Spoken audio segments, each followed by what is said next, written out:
Hello friends, સ્વાગત છે તમારું મારા કિચનમાં। આજે આપણે બનાવીશું વધેલી રોટલીમાંથી વ્હાઈટ ચીઝી એકદમ સરસ ટાકોસ। તો એના માટે આપણે એક પેનમાં 1.5 ચમચી ઘી ગરમ કરવા રાખી દીધું છે અને 1 ચમચી મેંદાનો લોટ નાખી અને બરાબર મિક્સ કરી લઈને 1 મિનિટ માટે સતળાવા દઈશું। પછી એમાં 1 કપ દૂધ નાખવાનું છે અને એને બરાબર મિક્સ કરી લેવાનું છે। થોડી વાર ઉકળવા દઈશું એટલે એની કન્સિસ્ટન્સી થીક થઈ જશે। જો આવી થીક થઈ જાય પછી એમાં આપણે ચીઝની સ્લાઇસને એડ કરવાની છે। જો આવી રીતે 2 સ્લાઇસ એડ કરી દેવાની છે અને એને બરાબર હલાવવાની છે એટલે આપણું ચીઝ મેલ્ટ થઈ જશે અને કન્ટિન્યુઅસલી હલાવતા રહેવાનું છે, નહીં તો આમાં લમ્સ પડી જાય છે। એટલે તો જો ચીઝ આપણું બધું મેલ્ટ થઈ જાય પછી આપણે સ્વાદ પ્રમાણે મીઠું નાખીશું, અડધી ચમચી ચીલી ફ્લેક્સ અને ઓરેગાનો અને 1/4 ચમચી જેટલું કાળા મરીનો પાવડર નાખીને 1 કપ ઝીણી સમારેલી ડુંગળી અને 1 કપ કેપ્સિકમ અને 1 કપ બાફેલા મકાઈ નાખી દેવાની છે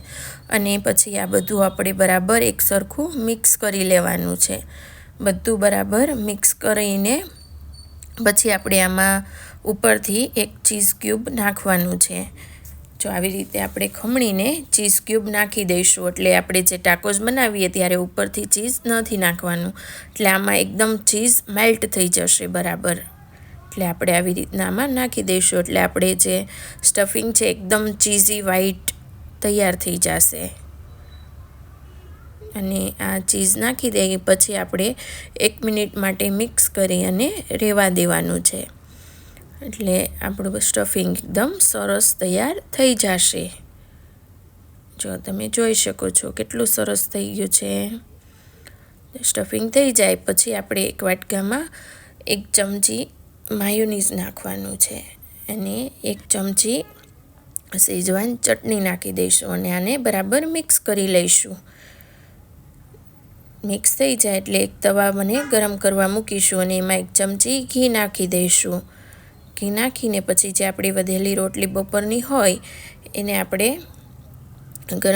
શેકી પછી જો આવી રીતના આપણે 1 થી 2 મિનિટ માટે શેકાવા દઈશું એટલે જો આપણી એક સાઈડથી તે શેકાઈ ગઈ છે પછી ઉપરથી જે આપણે શેઝવાન ચટણી અને માયોનીઝવાળું જે રેડી કર્યું હતું એને આપણે લગાવી દઈશું। એક સાઈડ અડધા ભાગમાં લગાવવાનું છે અને જે વ્હાઈટ આપણે સ્ટફિંગ રેડી કર્યું છે ચીઝી એને પણ લગાવી દઈશું આપણે વ્યવસ્થિત, એ અડધા ભાગમાં લગાવવાનું છે અને પછી આપણે એને ફોલ્ડ કરી દેવાનું છે અને શેકાવા દેવાનું છે। ઘી નાખીને બંને સાઈડથી શેકી લેવાનું છે।